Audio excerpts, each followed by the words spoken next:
अस्सलाम वालेकुम। अगर आप मेरे चैनल पर नए हैं तो सबसे पहले मेरे चैनल को सब्सक्राइब कर लें। आज मैं आपको ऐसा मैजिकल कहवा बनाना सिखाऊंगी जो कि न सिर्फ आपके ख़राब गला नज़ला ज़ुकाम में काफ़ी इफेक्टिव है बल्कि वेट रिड्यूस होने में भी काफ़ी हेल्पफुल है। एक पैन में 3 मग पानी डाल लें।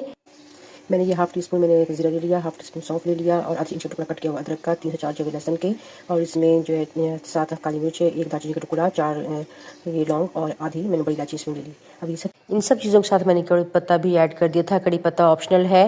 कड़ी पत्ता की बहुत अफादियत है। इसके अंदर विटामिन सी और कैल्शियम पाया जाता है जो कि हमारे इम्यूनिटी को बूस्ट करता है। 1 घंटा हल्की आंच पे पकने के बाद आप देखें कि 3 में से 2 मग पानी बच गया है और ये कहवा 2 टाइम के लिए इनफ है। आप सुबह बना के शाम को भी पी सकते हैं।